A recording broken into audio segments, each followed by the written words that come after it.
Hello, hi friends. I'm Vinod. In this particular video, we are going to discuss about the components of buildings and their functions. Every building structure or every structure is divided into two parts. कोई भी structure है उसको दो part में divide किया है, that is substructure and superstructure.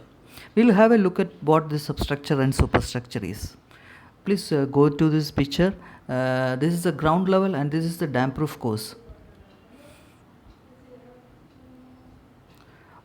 Regarding this damp proof course, we will discuss it later, and all the components of a structure below the damp proof course is called substructure. And what is superstructure? This is the damp proof course, and the structure above the DPC, it is called superstructure. That is, the structure below DPC is substructure and structure above DPC is superstructure. And coming to the subject, the first part of every building is layout. कोई भी building का पहला जो काम है layout करना है, and after layout we have to do earthwork excavation. उसके बाद earthwork excavation जो खुदाई का काम करते हैं, and for excavation we can do by excavator, that is JCB, or we can do manually. How to find the depth and width of a foundation? A foundation का depth और width आपको assume कैसे कर सकते हैं? पहले क्या है कि आप जो लोकली जो मटेरियल यूज़ करते हैं, जो लोकल एरियाज़ जो होता है उसमें एक फाउंडेशन का एक पैटर्न फॉलो करते हैं बहुत साल से, एंड नॉर्मली लोग वही पैटर्न पर स्टिक ऑन करते हैं. एंड नेक्स्ट है कि you can check the soil condition आप चेक कर सकते हैं, and as per designer recommendation, कोई भी डिज़ाइनर का रिकमेंडेशन आप फॉलो कर सकते हैं.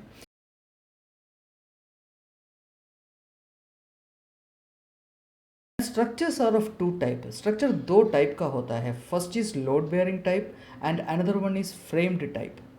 ये लोड बेयरिंग टाइप का जो स्ट्रक्चर्स है उसमें जो फाउंडेशन जो होता है लोकली अवेलेबल मटेरियल से बनता है, that is rubber, laterite, bricks etcetera.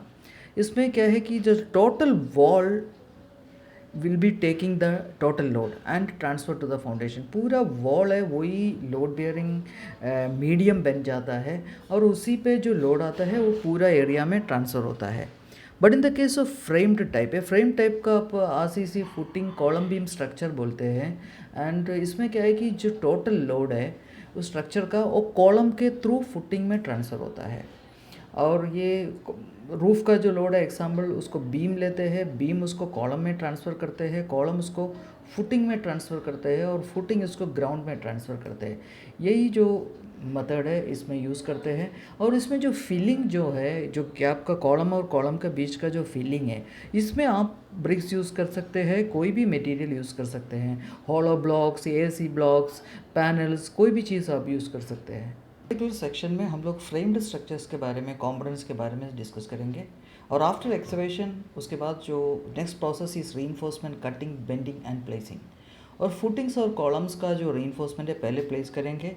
और जो फुटिंग्स का है मेनली मैट होता है, फुटिंग का मैट एक फिगर में दिखाया है. उसके बाद उसके ऊपर में कॉलम फिक्स करेंगे. And after that will do the concreting. Concreting पहले किसका करेगा? पहले करेगा कॉन्क्रीटिंग ऑफ फुटिंग. सबसे बॉटम पोर्शन जो मट्टी के साथ टच होता है, that portion is called footing. ये अभी ये पिक्चर में दिखाया, दिस इज़ फुटिंग. और जो फुटिंग है, फुटिंग का जो पर्पस क्या है कि function of a footing is to transfer loads. ये लोड जो है कॉलम के थ्रू ग्राउंड में ट्रांसफ़र करने का काम करते हैं इसका. और ये क्या है कि फुटिंग का जो साइज़ है थोड़ा बड़ा है, इसलिए क्या है कि वो बहुत ज़्यादा एरिया में ये लोड ट्रांसफ़र करते हैं. But same load bearing structures में भी एक फाउंडेशन होता है और फाउंडेशन से लोड ट्रांसफ़र होता है. और फुटिंग का क्या है कि वो थोड़ा बड़ा होता है, इसलिए जो लोड है ग्राउंड में ज़्यादा एरिया में ट्रांसफ़र होता है. And after that is a column pedestal. Column pedestal क्या है कि ये कॉलम ही है बट ग्राउंड लेवल के नीचे का जो कॉलम है मट्टी से कवर हो जाता है, फिलिंग करते हैं उसका. ये column below plinth level, plinth beam का जो बॉटम है उसके नीचे में जो कॉलम पार्ट है दैट इज़ कॉल्ड पेडस्टियल. ये मट्टी में कवर हो जाता है, फिलिंग करते हैं और उसके बाद उसके ऊपर प्लिंथ बीम करते हैं. Next is plinth beam. Plinth beam है ग्राउंड जो फिलिंग करते हैं. फिलिंग करने के बाद that area will be dressed and small layer of PCC डालेगा. And after that plinth beam will be done. ये प्लिंथ बीम है लोड बियरिंग बिल्डिंग्स में भी करते हैं और फ्रेम्ड बिल्डिंग्स में भी करते हैं। इसका जो मेन पर्पस है, ये पर्पस कि carry the total load of brickwork. दो कॉलम के बीच में जो ब्रिकवर्क करते हैं और उसके ब्रिकवर्क का जो लोड है वो कॉलम में कैसे ट्रांसफ़र करते हैं, बीच में बीम देते हैं उसमें ट्रांसफ़र करते हैं। और उसका एक और पर्पस है, ये मॉइस्चर जो है ग्राउंड में जो मॉइस्चर आता है वो ऊपर आने को भी रोकते हैं। And its acts as a bifurcation between the ground level and the plinth level. और ये जो लोड बियरिंग स्ट्रक्चर्स, जो कन्वेंशनल लोड बियरिंग स्ट्रक्चर्स है जिसमें कॉलम और बीम नहीं है, उसमें भी प्लिंथ बीम करते हैं, लेकिन वो प्लिंथ बीम ग्राउंड के ऊपर में 450 mm दैट इज़ 1.5 फुट ऊपर में उसका टॉप लेवल होता है, वो हिसाब से करते हैं। और वो itself acts as a moisture barrier. Next is damp proof course. ये डैम्प प्रूफ कोर्स है, ये नॉर्मली फ्रेम्ड स्ट्रक्चर बिल्डिंग में होता है। और जो column normal load bearing buildings है उसमें ये प्लिंथ बीम ऊपर में देने से इसका ज़रूरत नहीं है। अगर प्लिंथ बीम नहीं दिया you have to put that. ये 50 mm थिक DPC होता है, इसमें 2 लेयर 25 mm थिक का होता है और उसके बीच में 2 कोट्स का बिटुमिन लगाते हैं। और ये इनसाइड जो फेसेस है उसको मट्टी जहाँ फिलिंग करते हैं वो इनसाइड फेसेस है, इसको प्लास्टरिंग करना पड़ेगा। प्लास्टरिंग कर कर एर्थ फिलिंग करना सबसे सेफ़ है लास्ट लेयर, क्योंकि वो मॉइस्चर जो है अंदर नहीं आएगा। और जो DPC है, इस DPC नहीं होने की वजह से बहुत बिल्डिंग्स में इनसाइड में डैम्पनेस आता है, सीलन आता है। और DPC होने से it will restrict the moisture coming up. Next coming to the super structure. सब स्ट्रक्चर का कॉम्पोनेंट्स कंप्लीट हो गया, now it is super structure. The first part of super structure is column. एक कॉलम हमने already discuss किया था। इसका जो पर्पस है, लोड जितना आता है बीम के थ्रू कॉलम लेते हैं और कॉलम फुटिंग्स में देते हैं और फुटिंग्स इसको ग्राउंड में ट्रांसफ़र करते हैं।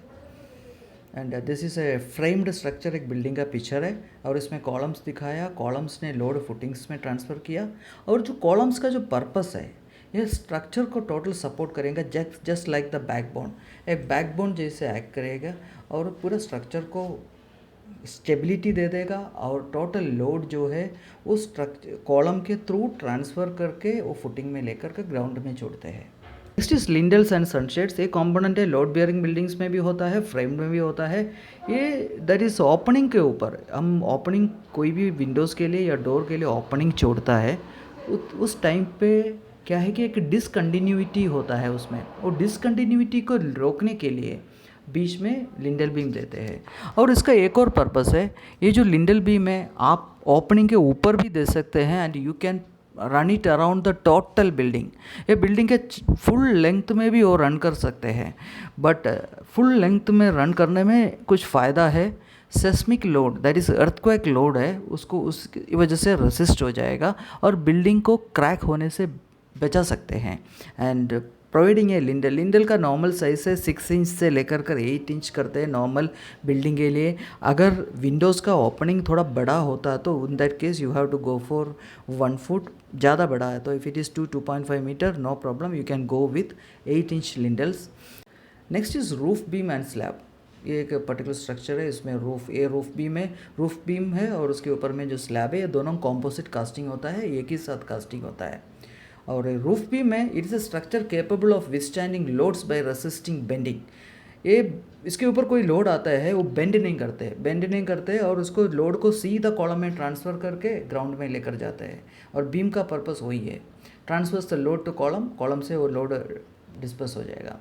एंड स्लैब्स 2 टाइप का होता है। लोड बियरिंग वॉल्स में जो स्लैब है वो वॉल के ऊपर डायरेक्ट रस्ट करेंगे, बट फ्रेम्ड स्ट्रक्चर है उसका जो वॉल है वो स्लैब के ऊपर वो जो है बीम के ऊपर रस्ट करेगा और रूफ बीम के ऊपर। पहले पिक्चर दिखाया और इसमें भी आप देख सकते हैं, ये कॉलम जाएगा, कॉलम के ऊपर बीम आएगा, वो बीम के ऊपर स्लैब रस्ट करेंगे। और ये स्लैब है वो फ्लोर भी फंक्शन आएगा उसका और रूफ का भी फंक्शन आएगा। Next important structure is staircase का जो काम है, it is access to another floor. कोई दूसरा फ्लोर के लिए वो एक्सेस देते हैं। और fire escape route of fire, और वो safe and easy mode of travel. और स्टेयरकेस होना बहुत ज़रूरी है। और वो फ्लैट्स को, बिल्डिंग को सब स्टेयरकेस के सेपरेट हो जाएगा। एंड स्टेयरकेस का क्या है कि it has to be done along with the building. ऐसा नहीं है कि स्लैब करने के बाद आप स्टेयरकेस करें। स्टेयरकेस का फर्स्ट फ्लाइट है, लिंडल कास्टिंग के टाइम पर फर्स्ट फ्लाइट होना चाहिए, और then the second flight complete has to be done along with the roof. And अभी स्ट्रक्चर के बारे में हमने डिस्कस किया था। अभी नेक्स्ट सेक्शन में फिनिशिंग आइटम्स के बारे में डिस्कस करेंगे, just like brick work, plaster, flooring, ये सब के डिस्कस करेंगे और उसका मटेरियल के बारे में डिस्कस करेंगे। Thank you.